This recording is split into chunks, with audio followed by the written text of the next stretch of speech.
Assalamualaikum warahmatullahi wabarakatuh. Apa kabar pemirsa PAL TV dimanapun berada, salam sehat untuk kita semuanya. Kita kembali lagi di program Jaksa Menyapa dan masih kita di posisi kantor Kejaksaan Negeri Kabupaten Ogan Komering Ulu bersama saya Rian Gumai. Dan saya Amal Zafira. Pemirsa, kita sudah bersama juga dengan dua narasumber dari bidang intelijen dan juga tindak pidana khusus. Langsung saja kita berkenalan. Yang pertama ini ada Bapak Fariska Ardina Kodriansyah SHMH selaku Kasih Intelijen. Assalamualaikum Pak Fariska, panggilan akrabnya? Pak Yayan. Pak Yayan, oke. Berarti dari Kodriansyahnya ya, dari Yayan. Seperti itu. Apa kabar Pak? Baik Pak? Alhamdulillah sehat. Sehat ya. Dan Baik. kita sapa di sebelah Pak Yayan, ini ada Pak Yeri Tri Mulyawan SH selaku Kasih Tindak Pidana Khusus. Assalamualaikum Pak Yeri. Waalaikumsalam. Sehat Pak Yeri? Alhamdulillah sehat. Sehat galau ya. Saya Pak Yayan sama Pak Yeri ya. Iya. Nah, di sini di Jaksa Menyapa bersama dengan kami kita akan melihat ini sinergitas antara bidang intelijen dan juga Pitsus di Kejari Kabupaten Ogan Komering Ulu. Kita ke Pak Yayan dulu ya. Oke, Bang. Oke. Pak Yayan selaku Kasih Intelijen ini mungkin bisa disampaikan ini apa yang menjadi tugas dan wewenang di intelijen Kejari Kabupaten Oku. Oh, jadi gini, tugas dan wewenang itu secara hierarkinya atau apa kita kan melaksanakan perintah pimpinan. Itu pertama tugas. Yang kedua, di sini kita dalam bidang intelijen itu ada lead pamgal. Jadi penyelidikan, pengamanan dan penggalangan. Kalau tugas sehari-hari kita bisa juga secara di luar, bisa di dalam kantor. Di luar bagaimana? Kita bisa berinteraksi dengan masyarakat, misalkan melakukan penyuluhan hukum, ya kan? Terus masuk ke sekolah, ada jaksa masuk sekolah. Seperti ini juga sekarang ada Jaksa Menyapa. Terus penindaklanjutan dari laporan-laporan pengaduan masyarakat itu yang paling vital itu di situ. Itu tindak pidana korupsi yang diadukan oleh masyarakat itu. Adanya dugaan-dugaan telah terjadinya tindak pidana korupsi. Nah, untuk di secara intern kita pengamanan. Pengamanan dalam arti pengamanan personil, PAM personil di situ. Jadi seluruh urusan dalam kantor ini juga masih termasuk tanggung jawab bidang intelijen. Oke. Seperti itu. Dan struktur organisasi yang ada di bidang Bapak sendiri seperti apa Pak? Bisa dijelaskan kasubsi-kasubsinya sendiri? Jadi sebenarnya kasubsi kami masih kurang 2 orang sekarang saat ini. Yang ada baru kasubsi Sospol. Nah, kasubsi yang lainnya masih ada kurang 2. Staf kita ada 5, ya kan. Terus ada yang bantu kita juga, honor lah kalau kita bilang itu kan. Ada 1 untuk bantu-bantu administrasi dan pengetikan surat, itu Mbak. Baik, jadi itu apa struktural ya. Kalau kurang 2 orang kami siap ini Pak. Siap, ada 2 orang lagi nih Pak. Tapi itu tidak menghentikan proses dari Intel sendiri ya Pak ya? Tidak, alhamdulillah masih bisa dihandle. Masih pacak di hijau Pak. Masih pacak di hijau. Ada istilah yang kami dengar ini bahwa bidang intelijen ini adalah mata dan telinganya pimpinan. Siap. Nah, itu seperti apa maksudnya Pak? Nah, itu tadi. Jadi mata dan telinga pimpinan itu intelijen ini kalau di kabupaten ya kan. Kita kan di kabupaten lah skup kita. Jadi kita berinteraksi juga dengan intel yang lain dari bidang atau organisasi yang lain. Contohnya di polisi itu namanya Intelkam. Kalau dari TNI namanya BAIS, Badan Intelijen Strategis. Nah, terus ada lagi dari BIN, Badan Intelijen Nasional, itu yang untuk laporan ke presiden ya, gitu kan.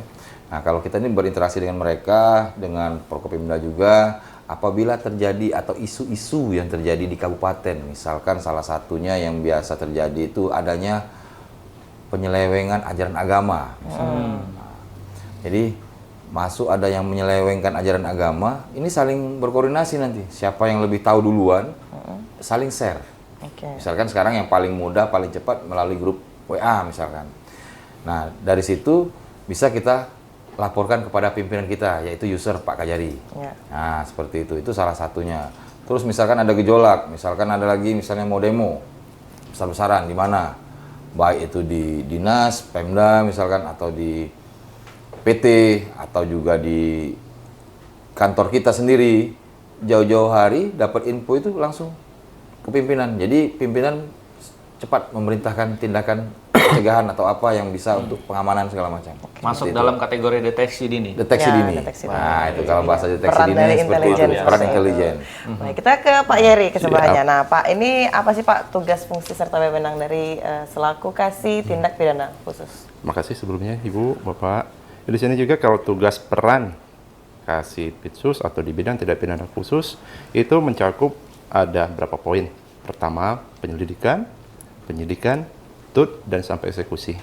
Sedangkan yang dimaksud dengan penyelidikan ini, kita melakukan pemeriksaan pool data dan pool bucket terlebih dahulu, yang mana dari seksi intelijen mengirimkan data atau laporan.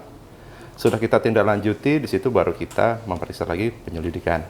Di situ kita harus menentukan, tapi sesuai dengan izin dari user atau pimpinan, yang mana si A atau si B kita akan tentukan sebagai tersangka. Dan sudah tahap melakukan penyelidikan, kita melimpahkan berkas untuk melakukan persidangan. Makanya di situ dengan tahap penuntutan. Sudah berapa kali proses persidangan, dan kita juga pasti ada hasil, dan kita di situ untuk melakukan eksekusi apa putusan dari hakim yang setelah sudah ingkrah. Kayak itu. Itu kurang lebih ya peran dari Pitsus ya kayak itu ya. Baik. Pastinya juga ada struktur organisasi yang Oke, Bapak. kalau struktur organisasi kita juga di sini memang kayak kata Pak Kasih Intel tadi banyak kekurangan. Sedangkan kalau struktur kita di sini kalau di bidang Pitsus baru hanya satu kasupsi penuntutan. Sedangkan kalau anggota di situ jaksa kurang lebih ada 3 dan 2 tata usaha yang membantu kita untuk kelancaran kegiatan pidana khusus. Tapi jaksa fungsional juga tetap ada ya Pak? Tetap ada. Itu yang makanya alhamdulillah membantu kita di bidang Pitsus sampai sekarang alhamdulillah lancar lah. Berarti kalau kurang kami bisa double job. Iya, job desk nggak ini, apa-apa. gitu ya. Di sana masuk, di sini masuk. Asal izin pimpinan tadi. Kalau pembeda dari pidana khusus dan pidana umum nih Pak. Ya. Kalau pembeda ini pidana umum dan pidana khusus ya kita sama-sama tahu lah. Kalau pidana umum ini terkait dengan perkara-perkara umum, nanti dijelaskan oleh Pak Kasih Pidum lah. Sedangkan kalau untuk perkara khusus ini mencangkut dengan keuangan negara, kerugian negara, yang ibaratnya yang lebih khusus lah untuk masalah keuangan. Baik. Kayak itu. Dan juga termasuk pajak, pembayaran Iya, seperti itu ya Pak ya? benar. Ya kayak misalnya TPPU atau juga yang lain, yaitu tadi ya sudah termasuk khusus, otomatis ke bidang Pitsus. Baik. Dan satu lagi ada pelanggaran HAM berat kalau tidak salah. Oke, siap. Iya. Pak cocok ini jadi. Di sini untuk cara kerjanya sendiri ya. Tadi ada informasi supporting data dari intelijen. Ya. Kita pengen tahu nih. Cara Pak kerja Yayan, dari cara Pak kerja Yayan supporting data ke pihak Pitsus. Pitsus. Jadi supporting data, seperti saya bilang tadi, kita kan salah satu tugas pokoknya itu penanganan laporan pengaduan masyarakat. Jadi misalkan ada pengaduan lah, ada yang diduga telah melakukan tindak pidana korupsi, baik itu berupa markup atau apa istilahnya itu fiktif. Ya. Nah, pekerjaan-pekerjaan yang ternyata tidak dikerjakan, jadi fiktif. Jadi dari Labdu tersebut, kemudian kita telaah dulu, kita baca, kita telaah sesuai PP 43 2018 pasal 8 itu kan. Jadi laporan itu harus ada alat buktinya sementara yang bisa kita tuju atau kita lihat apakah minimal 2 alat bukti, apakah itu bisa dilanjutkan atau tidak. Istilahnya apa namanya tindak lanjutnya. Jadi setelah ditelaah kita naikkan ke pimpinan, nanti dari pimpinan telaah tersebut keluarlah sprintuk, surat perintah tugas untuk menindaklanjuti laporan tersebut. Nah setelah keluar sprintuk, akhirnya kita tindak lanjuti laporan tersebut, kita bisa cek lapangan misalnya kan, kita panggil orang-orangnya yang berkenaan dengan Labdu tersebut, misalkan dia mengerjakan suatu proyek misalnya, kita panggil orang-orang yang mengerjakan proyek itu ya kan, terus istilahnya wawancara, tapi kita belum menetapkan tersangka belum, wawancara dulu, wawancara, pool data, pool bucket ini bahan keterangan, jadi diwawancarai, jadi kita minta data-data misalnya yang berkenaan dengan proyek yang mereka laksanakan. Apabila kita ada indikasi tindak pidana korupsi di situ, baik markup maupun fiktif tadi, akhirnya kita naikkan ke penyelidikan, lead intelijen istilahnya, penyelidikan intel. Nah dari penyelidikan intel ini nanti kita lebih dalam lagi, bisa kita panggil lebih banyak lagi orang, atau kita telusuri lagi penghitungannya, ya kan? Yang kira-kira hitungan kasar dulu lah, maksudnya kan. Nanti kan kalau hitungan pastinya nanti di Pitsus dia ke BPKP, bisa ke BPK, bisa ke inspektorat. Nah jadi dari data itu apabila kita yakin ada indikasi tindak pidana korupsi itu, kita naikkan ke penyidikan. Itulah kita limpahkan hasil kerja kita tadi ke bidang Pitsus. Nah, jadi selama saya bertugas sudah hampir 3 tahun saya di sini, itu sudah berapa lead intel yang saya naikkan ke Pitsus dari tahun 2020 kemarin ada PDAM, terus 2021 perkara yang bibit itu, yang pemalsuan bibit yang bersertifikat. Ternyata ketika kita tindak lanjuti, bibitnya bibit yang tidak bersertifikat, nah, bibit yang murah istilahnya, kan? Nah, tidak sesuai spek lah. Yang terakhir ini kita sedang menindaklanjuti, sudah ditahan juga kemarin oleh pihak Pitsus, dari bidang Pitsus, serasi tadi. Istilahnya tuh selamatkan rawa, sejahterakan petani. Nah, ini kan langsung menyentuh ke masyarakat. Penting, kita cek lapangan di sana. Ternyata program itu nggak jalan, rawanya nggak kering. Nah, itu. Jadi intel itu di situ, dia mengumpulkan informasi. Kita cek lapangan, bagaimana keadaan, disesuaikan labdunya seperti apa, di lapangan seperti apa. Nah, itu kan orang-orang yang terlibat dalam proyek ini tadi kita panggil semua, sampai kepala dinasnya pun kita panggil, kita periksa, PPK, PPTK segala macam kita panggil semua. Akhirnya ada indikasi tindak pidana korupsi, kita limpahkan ke penyidikan, ke Pitsus. Dari Pitsus itulah tadi keluarlah penetapan tersangka. Nah, Jadi cara kerjanya seperti itu. seperti itu kurang lebih. Untuk membeda intelijen di kejaksaan dengan intelijen yang lain itu seperti apa, Pak? Tapi Kalau di nanti kejaksaan ini kita akan sambung setelah yang satu ini. Oh, siap. Iya, kita iklan dulu Pak. Kita Iklan. akan sambung lagi pemirsa. Kami akan kembali lagi sesaat lagi, tetap bersama kami di Jaksa Menyapa.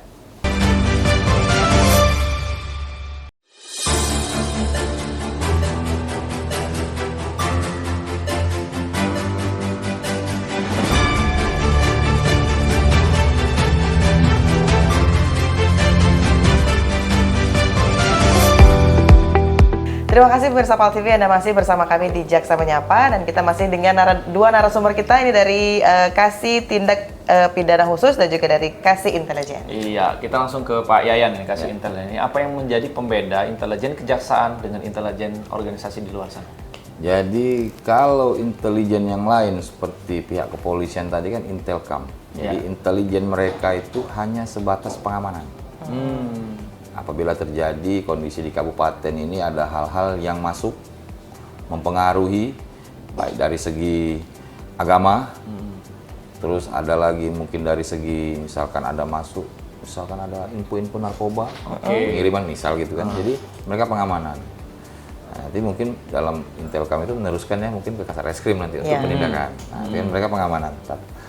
Terus di BIN dan BAIS TNI sama, mereka juga intelijen berupa informasi yang diteruskan pada pimpinan, tapi sebatas pengamanan. Nah, kalau di kejaksaan selain itu kita ada namanya intelijen justisial, yang intelijen penegakan hukum. Yang intelijen justisial itu adalah kejaksaan, tidak ada yang lain. Cuma satu di kejaksaan. Cuma hanya intelijen di kejaksaan. justisial. Intelijen justisial, intelijen penegakan hukum. Itulah tadi, kami selain mendapat informasi, kami menerima laporan pengaduan, kami lanjuti laporan pengaduan sampai menaikkan perkaranya itu ke Pitsus. Itulah dia penegakan hukum. Itu namanya Pembedanya ya Pak ya? justisial. Nah, kalau yang bidang-bidang lain itu, yang istilahnya dari instansi lain, tidak ada mereka menindaklanjuti laporan tindak pidana korupsi seperti intelijen kejaksaan. Itu pembeda, salah satu pembeda yang paling mendasar. Baik, dan itu supporting data langsung diserahkan kepada Pitsus. Nah, kita ke Pak Yeri Ya. ini ya. Kalau untuk sepanjang tahun 2023 Pak, ini perkara yang ada di Ogan Komering Ulu sendiri dalam tindak pidana khusus atau korupsi ya, bisa dibilang seperti apa Pak? Saya juga di sini kan baru kurang lebih 6 bulan. Ya.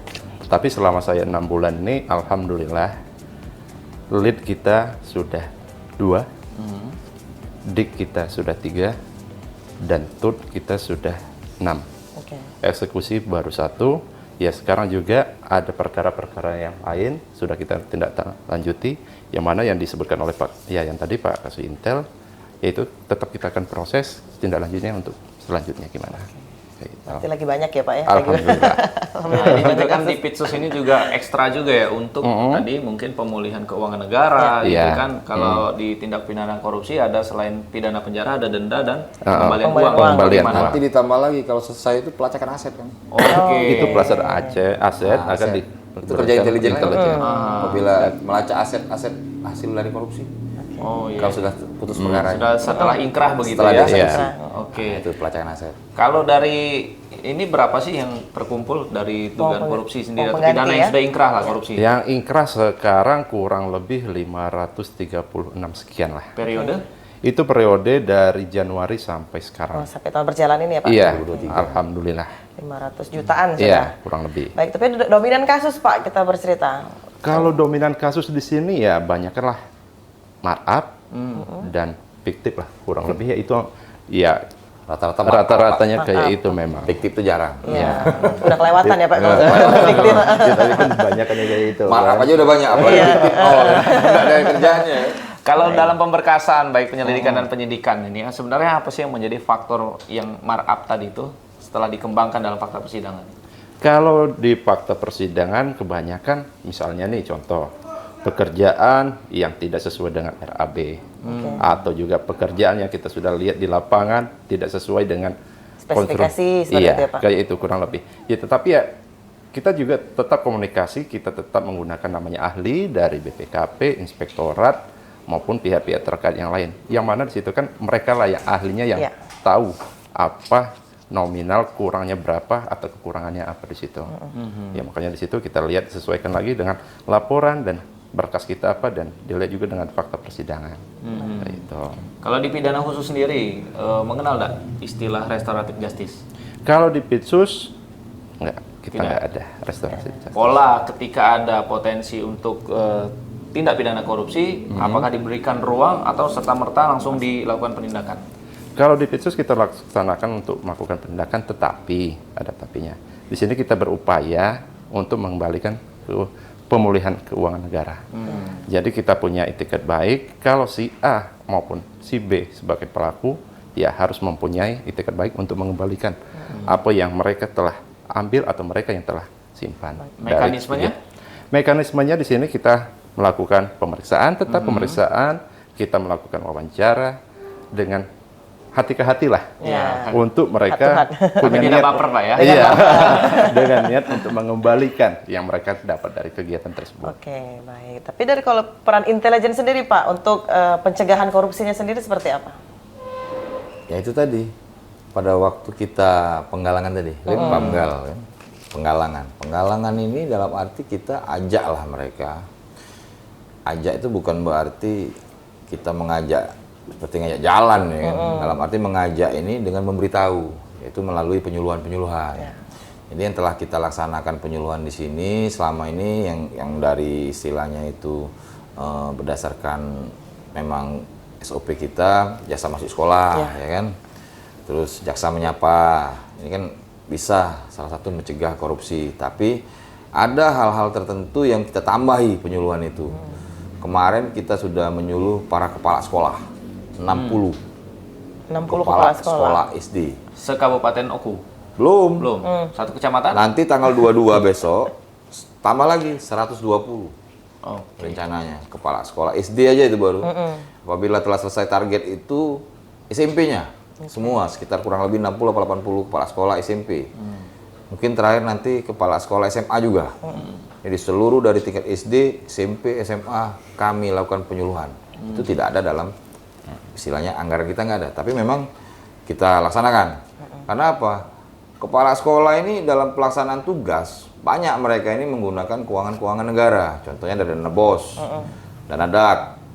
DAK ini alokasi khusus. Ada lagi dana PIP, program Indonesia Pintar. Dan ini seringkali jadi labdu, laporan pengaduan masyarakat.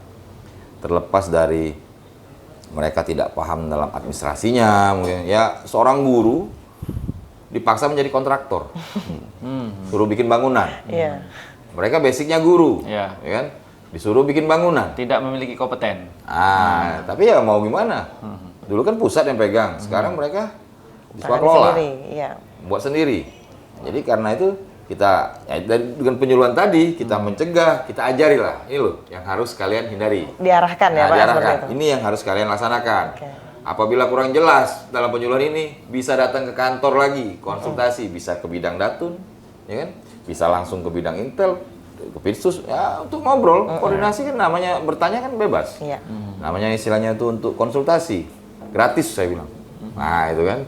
Jadi mereka tuh kadang-kadang untuk ke kejaksaan itu hambatannya apa? Mereka datang ke kantor tuh enggan.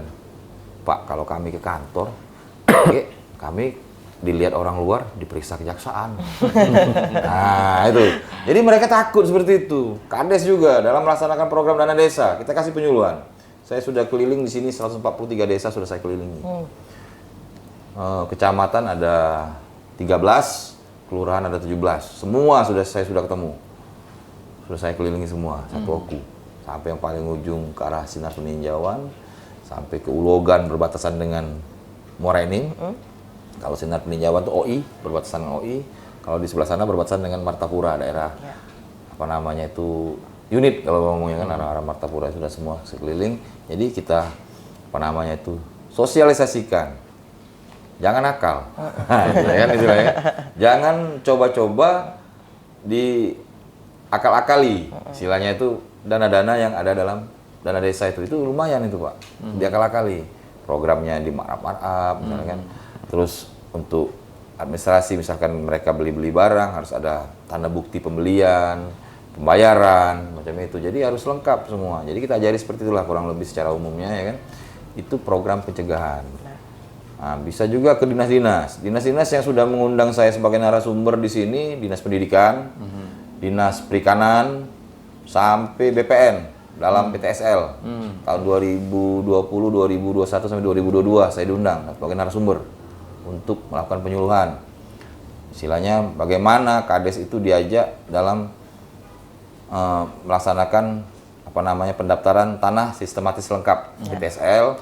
Karena Kades ini kadang nakal, dipungut-pungutnya duit pada saat orang pengen mendaftarkan tanah. Upah ongkos bensin mungkin Pak. Enggak juga.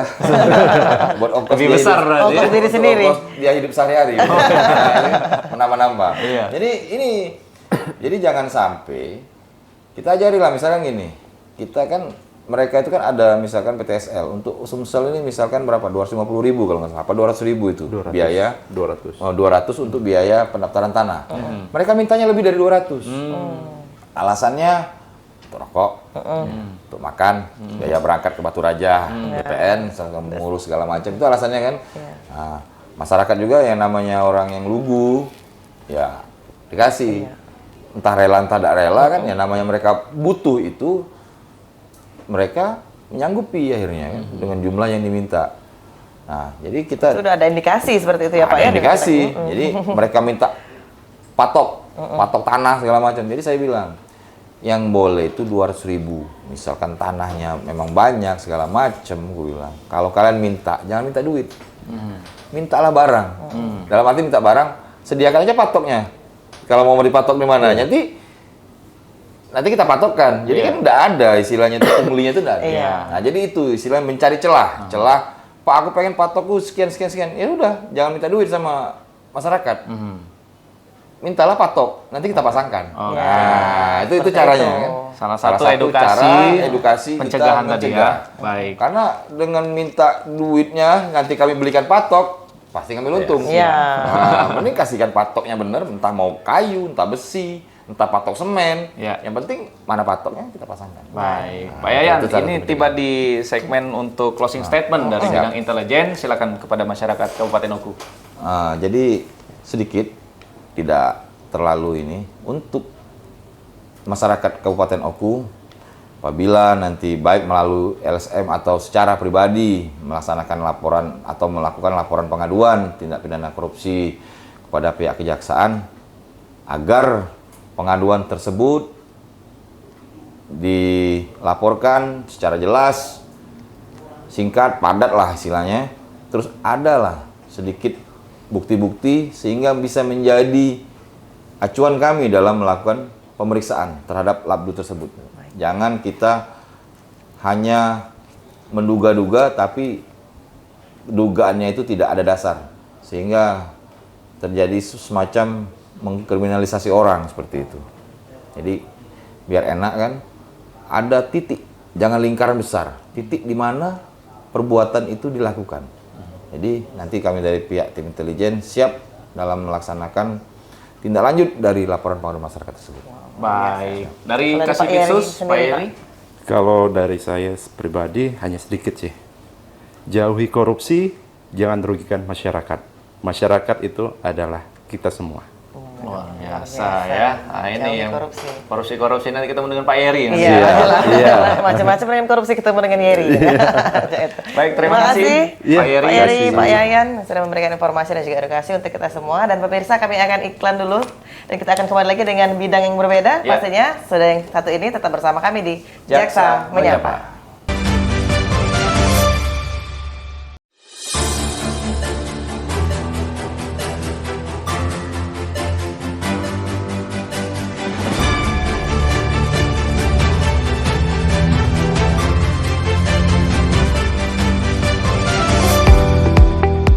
Terima kasih pemirsa PAL TV, Anda masih bersama kami di Jaksa Menyapa dan kita sudah kedatangan dua narasumber baru dari bidang berbeda. Ya. Pastinya ini Rian dari pengelolaan barang bukti dan barang rampasan serta tindak pidana umum atau PIDUM. Betul sekali. Dan di sini sudah ada Pak Erik ya, Ya. selaku Kasipidum. Kasipidum Kasipidum. di Ya. Kejari Kabupaten Oku. Betul. Assalamualaikum ini Pak. Waalaikumsalam warahmatullahi wabarakatuh. Sehat, Pak Erik? Sehat, Mbak Amal. Alhamdulillah sehat. Sehat. Iya. Pak Fajri, Siap. ini selaku Kasih BB biasanya BB. Pak ya? Kasih bibi disingkat. Iya, Oke. kasih BB disingkat. Sehat Pak Fajri? Alhamdulillah sehat. Sehat. Saya tertarik ini pada Pak Erik ini duduk santai berarti akan memberikan penyampaian informasi yang berkepanjangan sepertinya. Untuk itu di bidang pidana umum sendiri nih, apa yang menjadi tugas dan wewenangnya Pak Erik? Oh iya, kalau untuk tugas dan wewenang bidang tindak pidana umum itu sebagaimana berdasar kepada Pasal 30 Undang-Undang Nomor 16 Tahun 2004 tentang Kejaksaan Republik Indonesia. Antara lain adalah bidang tindak pidana umum itu melakukan penuntutan terhadap suatu perkara, terus melaksanakan putusan maupun penetapan majelis hakim. Nah, masih banyak lagi di situ diatur. Kewenangan tersebut diperluas dengan terbitnya Undang-Undang Nomor 11 Tahun 2021 perubahan Undang-Undang Nomor 16 Tahun 2004 tentang Kejaksaan Republik Indonesia. Di pasal 30C itu menyebutkan bahwa selain hal tersebut kejaksaan juga berwenang untuk melakukan penyitaan terhadap benda-benda atau harta-harta dari pelaku tindak pidana yang digunakan untuk pembayaran denda. Tuh, jadi kewenangannya ditambah lah, itu makin luas. Baik.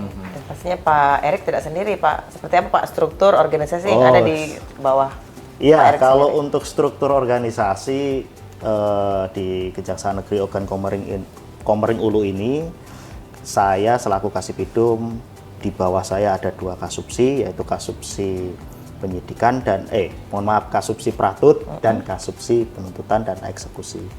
Kalau untuk kasubsi ini, sementara di Kabupaten Oku ini, Kejari Oku, kami memiliki kasubsi penuntutan.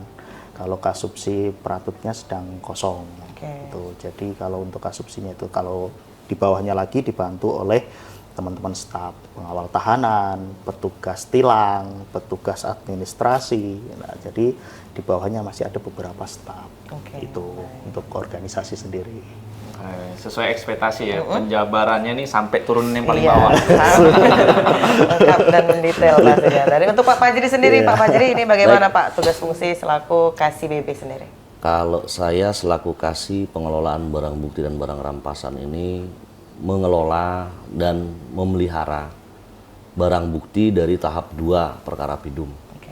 Kemudian dicatat, diinput ke dalam aplikasi ARSIS. Lebih kurang seperti itu. Oke. Dan pengelolaannya seperti apa Pak dan juga pemeliharaannya? Pengelolaan dan pemeliharaan barang bukti itu apabila sudah selesai dari tahap 2, maka kami setelah diregistrasi, dicatat, kemudian dirawat dan diamankan di gudang. Oke. Gudang barang bukti kejaksaan, dan sebagian lagi ada yang dititipkan ke rumah penitipan barang rampasan. Oke. Kalau dia sudah putus perkaranya, nanti kita akan mengikuti eksekusi dari PIDUM, apakah barangnya dirampas untuk negara ataukah dirampas untuk dimusnahkan. Oke. Nanti ada solusi penyelesaian masing-masing dari putusan tersebut.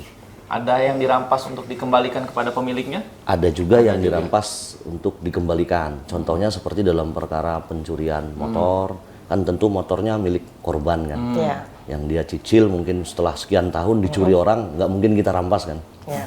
Selagi pemilik itu bisa menunjukkan barang itu memang punya dia, BPKB kah, STNK atau bukti lain, ya kita melaksanakan putusan hakimnya nanti dikembalikan. Biasanya seperti itu. Untuk mengelola nih Pak, barang bukti Baik. dari tahap yang telah disampaikan tadi Baik. sampai dengan nanti akan tereksekusi, bagaimana polanya nih Pak? Polanya itu kalau dia untuk barang yang selesai tahap 2 kan kami catat sesuai dengan sprinsita BA Sita yang ada di dalam berkas perkara, dicocokkan juga dengan penetapan sita dari hakim. Setelah cocok, fix jumlahnya kami hitung, bentuk barang dan rupanya kami foto, kami administrasikan. Setelah selesai ditandatangan oleh jaksa yang menerima tahap 2 tersebut, diketahui oleh Kasipidum dan kasih barang bukti. Kemudian kami amankan ke gudang. Kondisinya seperti awal. Betul, jadi artinya apa yang kami terima itu yang kami registrasi. Dan Sesuai, supaya nanti takutnya kalau ada klaim dari pemilik barang tersebut, kita bisa tunjukkan bahwa tahap 2 barang ini seperti ini. Barangkali kan pas dia hilang masih bagus, Ya. begitu sudah tertangkap pelakunya, barangnya baru ketemu, udah jelek. Iya. Peleknya bengkang gitu Pak ya. Ya, takutnya nanti kita Aneh. berdua yang jadi disalahkan. Dan Makanya kita menurun- administrasikan. Iya, tidak menurunkan nilai ekonominya sendiri Betul. seperti itu. Baik. Kalau untuk Pak Erik sendiri Pak, persidangan dilakukan secara online atau sudah offline? Oh ya, kalau untuk persidangan sementara untuk Pengadilan Negeri Batu Raja, khususnya Kejaksaan Negeri Ogan Komering Ulu ini masih dilakukan secara online. Oke. Ya, mengingat teman-teman dari rutan ini juga masih keberatan ketika terdakwa itu dikeluarkan dari rutan karena kan harus kembali lagi nanti. Harus dilakukan swab lagi, harus dilakukan pemeriksaan lagi. Jadi memakan tentunya administrasinya makin panjang. Jadi untuk efisiensi kita terapkan sementara untuk online dulu. Berdampak tidak Pak untuk pembuktian fakta persidangan ini Oke. secara online-nya? Iya, kalau proses persidangan itu baik online maupun offline itu pasti punya plus maupun minus. Itu sudah pasti, setiap kegiatan pasti ada itu. Nah, terkait dengan tadi pertanyaan Mas Rian tadi, apakah ini berdampak atau tidak? Tentu pasti akan berdampak. Contoh simpelnya adalah ketika gangguan sinyal atau mati lampu. Nah, mana itu solusinya kan gitu. Nah, itu kan kadang yang akan menjadikan proses persidangan ini makin lama karena kan harus nunggu sinyal dulu baik, dibenerin dulu dan sebagainya. Belum juga terkait dengan keterangan yang diberikan oleh si terdakwa. Terkadang kan terdakwa ini juga banyak aktingnya, Mas. Jadi misalkan ini ditanya nih, apa nih gini-gini, oh apa Pak Hakim, apa Pak Jaksa gitu. Padahal sebenarnya dia dengar gitu. Nah, itu kan juga sebagian-bagian dari dinamika ketika seorang jaksa harus menggali keterangan maupun menggali bukti-bukti dari seorang terdakwa. Biasa itu kalau untuk dinamika seperti itu. Seolah-olah alasan sinyal, padahal sedang berpikir. Iya, gitu ya. ada kan Coba Pak seperti ulang itu. lagi Pak. Iya. Gitu ya. Jadi memang ada plus minusnya, Mas. Iya. Tapi kalau dari sisi keamanan itu tentu lebih efektif. Iya. Karena kan untuk terdakwa sendiri tidak keluar. Tidak keluar rutan, jadi dari segi keamanan lebih efektif, dari segi karena kita masih juga dalam posisi setelah COVID ini ya, itu masih kita Transisi ya, Pak, masa transisi transisi, ya ya. ke new normal katanya kan. Nah, jadi mengurangi lah baratnya nanti kalau dia keluar kan, kalau sakit kan dipikir kita lagi yang wah ini gara-gara sidang di luar ini, Iya. jadi masuk lagi sakit dan nanti nular ke temannya ini gara-gara sidang. Nah, jadi plus minusnya pasti ada Mas, semua Kalau itu. secara offline-nya Pak, itu kan online-nya tuh. Iya. Bagaimana nih? Kalau secara online, secara Offline? offline-nya ya. Kalau offline-nya kemarin ada 2 perkara itu yang memang kita harus offline karena ini saling mengadu. Oke. Dari sisi sini mengadu, dari sisi sini mengadu. Mungkin satu simpel contoh, masih ingat perkaranya Julia Perez sama Dewi Persik. Ya. Nah, ini hampir sama, tapi terjadi di Oku. Oke. Yang di sini 2 orang, yang di sini 3 orang nah, tapi sama perkaranya. Jadi saling mengadu. Karena kita ingin menggali lebih jauh lagi, lebih biar tahu lagi, kita minta kepada majelis hakim mohon dihadirkan secara offline. Nah, kalau secara offline kita akan berkoordinasi sama rutan tentunya, karena kan nanti berkaitan dengan pengembalian ke dalam rutannya. Jadi kita ambil, kita keluarkan, kita minta bantuan kepada teman-teman polisi waktu itu untuk keamanan dan sebagainya, karena takutnya ricuh kan, rusuh nanti ketika sidang. Karena kalau sudah seperti itu Mas, saling adu ini kan saling serang nih. Iya. Dia yang salah, enggak saya yang salah, nggak mungkin saya yang salah gitu kan. Dia yang salah, Pak. Dia yang salah. Gitu. Jadi karena untuk biar lebih ini, akhirnya kita hadirkan secara offline. Itu selama tahun 2023 ini baru sekali perkara itu aja. Harus satu perkara yang offline ya Pak ya? Yang offline. Iya. Iya. Tapi kalau untuk di wilayah Oku sendiri, perkara dominan yang paling besar itu Pak, yang paling banyak Waduh, di Pidum Di begitu ya? Pidum. Di Pidum Iya, ya? di Pidum Oh, sendiri iya. seperti apa? Wah, berat ini karena saya bukannya menjelekkan juga kapasitas di Kabupaten Oku ya. Iya. Tapi kalau ditanya Mostly ya, Pak, ya? Ya, Rata-rata. terkait penanganan perkara itu mungkin karena kultur masyarakat di sini adalah keras. Nah, itu perkara-perkara yang diliputi dengan kekerasan. Contoh, pencurian dengan kekerasan, pencurian dengan pemberatan, entah itu nyongkel, entah itu apa, terus penganiayaan. Terus yang ada beberapa juga, mohon maaf, sampai meninggalnya si korban. Ada kan? Dengan pembunuhan seperti itu ya, Ya, Pak? mungkin bahasanya lebih tepatnya pembunuhan dan sebagainya. Karena masyarakat di sini tadi kan saya sampaikan, kulturnya adalah kultur keras. Jadi setiap ada permasalahan itu menyelesaikannya bukan bagaimana menyelesaikan dengan kepala dingin dan apa, enggak. Selesaikan dulu, urusan belakangan.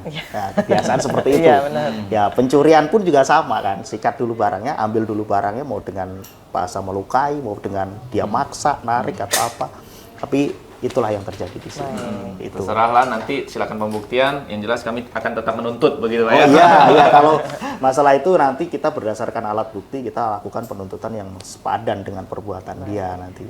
Itu. Baik. Tapi kalau untuk narkotika sendiri, bagaimana Pak di sini? Iya, narkotika cukup antusias ya di sini, mungkin karena saya melihat Batu Raja ini sudah hampir kota lah bahasanya Iya. ya. Jadi narkotik juga bervariasi di sini. Ya, perkara narkotik cukup tinggi juga, walaupun Cukup tinggi dan bervariasi. Iya. Variasinya kami penasaran Pak. Oke. Tapi setelah yang Tapi satu kita ini. mau iklan dulu ya. Oke. Kita akan lanjutkan kembali pemirsa setelah yang satu ini, tetap bersama kami di Jaksa Menyapa.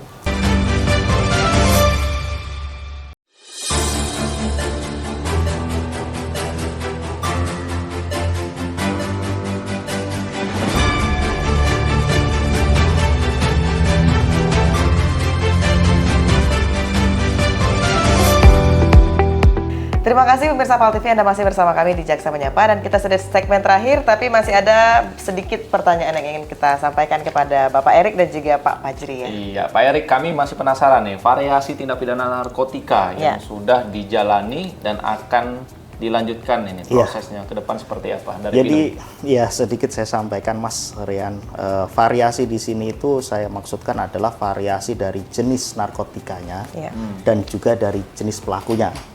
Pelakunya, jenis narkotikanya sendiri itu bisa sabu, bisa ganja, bisa ekstasi. Nah, kebanyakan dari 3 ini.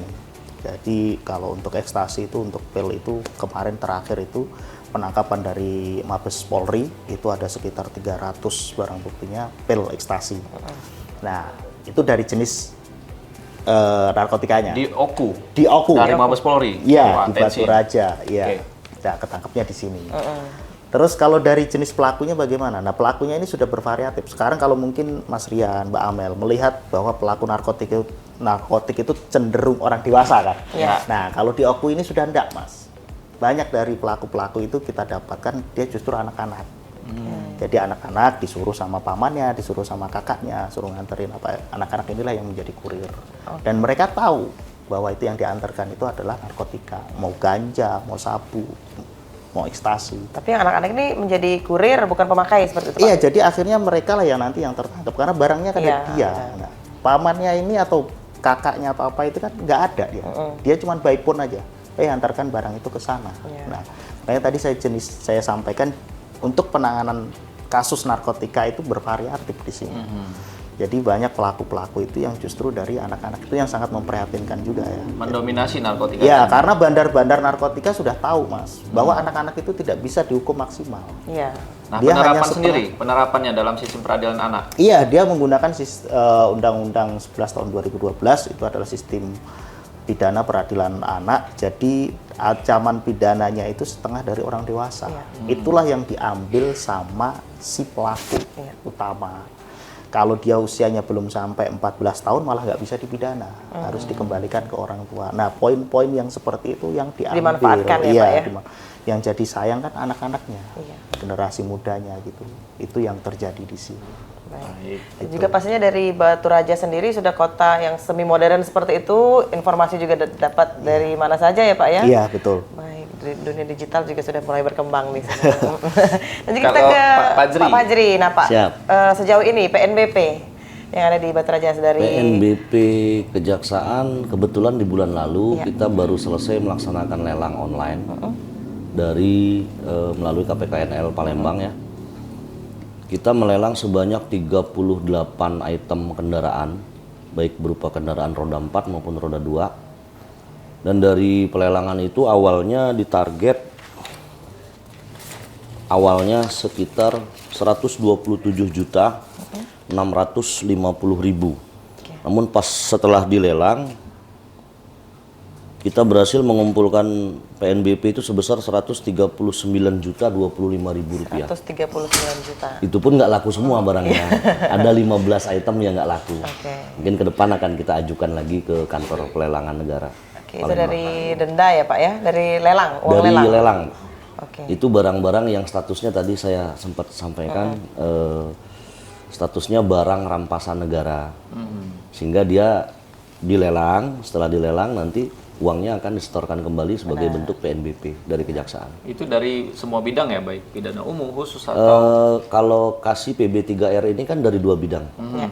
2 bidang ini, satu dari seksi pidana umum, yang kedua dari seksi pidana khusus. baik. Kalau dari pidana khusus sendiri Pak, sudah berapa Pak uang pengganti yang dihasilkan? Kalau pidana khusus mengenai uang pengganti, mungkin ada yang menjelaskannya nanti dari seksi pembinaan yang lebih pas untuk menjelaskan itu.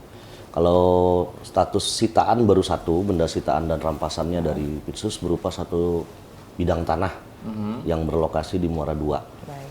Saat ini sedang dalam proses taksasi, baru selesai. Mungkin dalam minggu-minggu depan akan kami proses ke KPKNL untuk pelelangan. Oke, ada juga barang yang dikembalikan. Kemudian adakah barang yang dimusnahkan seperti itu Pak? Kalau untuk barang yang dikembalikan, kita ada program dari PB3R, itu pengantaran barang bukti gratis bagi barang bukti yang kira-kira masih terjangkau sama kita lokasinya. Kalau untuk Kemudian dimusnahkan, untuk barang yang dimusnahkan ini biasanya kriteria barang yang satu tidak memiliki lagi nilai ekonomis, yang kedua dia membahayakan bagi masyarakat. Contohnya seperti narkotika, tadi menyambung dari Pak Kasipidum, kemudian juga senjata api, senjata tajam yang diselesaikan dari perkara pidana umum. Nanti akan dilaksanakan pemusnahan barang bukti. Biasanya dalam 1 tahun itu 2 kali minimal dilaksanakan. Di pertengahan bulan Juli menjelang Hari Bakti Adiaksa atau di bulan Desember tutup tahun. 2 kali dalam setahun pemusnahan barang bukti. Baik, untuk mekanisme barang bukti nih yang kemudian ini dikembalikan kepada si korban. Bagaimana ini syaratnya untuk agar kemudian bisa mengambil, karena kan proses hukum terkadang sampai dengan tingkat kasasi, Pak ya. Iya. 2-3 tahun memakan waktu. Siapa tahu ada yang sudah ikhlas, tidak Cukup. masalah gitu kan. Kalau yang ingin Memang menagih, cukup lama. itu bagaimana Pak bagaimana itu? mekanismenya? Mekanisme bagi pemilik barang yang dijadikan barang bukti, biasanya kami menerapkan SOP-nya untuk dicek dulu identitasnya. Dicocokkan dengan berkas perkara, dia jadi saksi biasanya, kalau pemilik tuh ya. Kemudian kita juga mengecek kelengkapan surat-surat daripada barang tersebut. Misalkan dia kendaraan berupa mobil atau motor, kita cek BPKB dan STNK. Kemudian faktur pembelian, itu yang biasanya kita cek. Setelah itu fix, ya sudah kita buatkan berita acara pengembalian barang bukti kepada yang berhak. Seperti itu Pak. Artinya ada permohonan, kemudian ditindaklanjuti, Betul. verifikasi. Kalau memang misalnya tidak diingat lagi bagi si korban, itu tadi ada program antar gratis begitu ya, didata sendiri oleh kejaksaan. Kalau bagi barang yang sudah tidak diingat itu mekanismenya biasanya kita membuat pengumuman Pak. Oke. Barang tersebut diumumkan dulu karena masuknya udah kategori barang temuan berarti. Ya. Barang temuan yang pemiliknya udah nggak jelas siapa dan berkasnya di mana. Kita umumkan dulu sebanyak 3 kali. Kalau sudah 3 kali tidak ada, berarti dilakukan pelelangan. Pelelangan. Ya, balik ke negara. Baik. Iya, mekanismenya seperti itu. Nah, kita berbicara Pak Erik. Pak Erik mengenai restoratif justice Pak yang sudah dilakukan Iya. sepanjang tahun 2023 ini seperti apa? Oh iya, untuk restoratif justice ya, program dari Pak Jaksa Agung itu berdasarkan Peraturan Kejaksaan Nomor 15 Tahun 2020. Jadi kalau tadi langsung ditanya jumlahnya untuk tahun 2023 itu kami belum berhasil karena ada beberapa perkara yang sudah kami coba namun belum berhasil. Tapi kalau di tahun 2022 kemarin kami bisa berhasil 7 perkara. 7 perkara. Ya, 7 perkara kita ajukan untuk restoratif justice dan itu disetujui semua. Ya, kalau yang 2023 ini sudah beberapa perkara kita coba karena ada beberapa syarat yang harus terpenuhi di situ. Jadi karena tidak terpenuhinya syarat itu akhirnya ya kami nggak berhasil. Syaratnya seperti apa, Pak? Oh iya.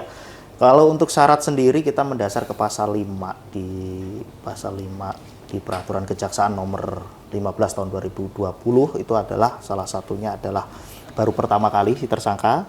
Terus yang kedua itu kerugian tidak lebih dari 2.500.000 yang sekarang sudah diperluas dengan surat Pak Jampidum itu menjadi 5 juta. Terus yang ketiganya ancaman maksimal tidak lebih dari 5 tahun. Itu syarat yang diatur. Tapi ada syarat mutlak itu adalah adanya perdamaian karena RJ sendiri adalah penyelesaian perkara yang mengedepankan perdamaian antar para pihak, si pelaku, si korban, keluarga korban. Nah, mereka mau berdamai kemudian keadaan dikembalikan keadaan semula. Misalkan ada pencurian ya mungkin diganti barang yang hilang tersebut. Setelah itu mereka mau berdamai baru kita ajukan untuk proses restoratif justice tersebut. Adanya perdamaian ke antara dua belah pihak. Tapi Iya, seringkah Pak melibatkan tokoh agama seperti Oh tokoh iya, masyarakat? pasti karena kalau untuk RJ sendiri kami tidak mau untuk mendasar kepada para pihak saja. Kami juga harus mendapat informasi dari luar. Contoh kepala desa atau RT atau RW-nya. Nah, bagaimana itu? Apakah itu sudah mereka setuju untuk dilakukan itu perdamaian tersebut, apakah sudah berhasil atau enggak, seperti itu. Jadi masukan-masukan dari kepala desa, tokoh adat tadi yang disampaikan Mbak Amel, nah itu sangat membantu kami. Karena belum tentu nih orang yang mau berdamai tapi ternyata di luar nggak mau damai. Iya, lingkungan sekitarnya tidak harmonis seperti itu ya Pak ya. Jadi kita harus tahu juga. Kadang yang ngomporin juga dari luar yang dominan. Jadi kita harus saring semua lah, kita Baik. tampung semua masukan-masukan itu. Tapi efektivitas RJ ini tetap terus digaungkan begitu Pak ya? Pasti Mas, kami Baik. juga memiliki rumah RJ, rumah restoratif justice di sini itu ada 2 dan kemarin perintah Pak Kajari untuk ditambah lagi untuk yang jauh-jauh. Jadi biar tetap ada kegiatan-kegiatan, contoh misalkan kita sosialisasi RJ, sosialisasi bidang lain di situ pun mungkin nanti untuk pengembalian barang bukti juga bisa bertempat di rumah RJ itu. Baik, tidak serta-merta berakhir pada penjara gitu. Betul. Itu ultimum Mas. remedium katanya Pak ya. Betul, pandangan kita sudah berubah. Jangan segala sesuatu kita berujung dengan pembalasan. Tapi lebih baik kita kembalikan ke keadaan yang semula. Baik, Pak Erik singkat ini untuk closing statementnya di bidang pidana umum, silakan untuk kepada masyarakat Kabupaten Oku. Oh ya, terima kasih untuk masyarakat Kabupaten Oku dari bidang tindak pidana umum. Saya menyampaikan sekiranya apabila terdapat permasalahan-permasalahan di masyarakat dapat diselesaikan dengan baik dan kurangi sikap arogansi terhadap sesama. Pada prinsipnya kita ini kan sama-sama biar kita tercipta situasi dan kondisi yang kondusif di wilayah hukum Kabupaten Oku ini. Terima kasih. Kalau untuk Pak Fajri sendiri silakan Pak himbauan kepada masyarakat terkait di bidangnya. Baik. Kalau dari saya bagi masyarakat Oku, saya hanya menyampaikan satu hal, kenali hukum, jauhi hukuman. Itu jargon dari pimpinan kita. Jadi jangan takut dengan hukum karena sekarang hukum sudah berhati nurani. Wah, hukum luar sudah biasa berhati ya. Hukum pun menjadi humanis yang digaungkan dari pihak kejaksaan sendiri. Terima kasih Pak Erik, kasih Bidum dan juga Pak Fajri. Kasih pengelolaan barang bukti dan rampasan, memberikan informasi dan edukasi kepada masyarakat Kabupaten Oku dan juga kepada pemirsa PAL TV. Kami ucapkan terima kasih yang sudah bergabung bersama kami di Jaksa Menyapa. Saksikan terus hanya di PAL TV memang. Punyo Kito. Akhir kata saya Rian Gumai. Dan saya Mal Zafira pamit undur diri. Wassalamualaikum warahmatullahi wabarakatuh. Sampai jumpa.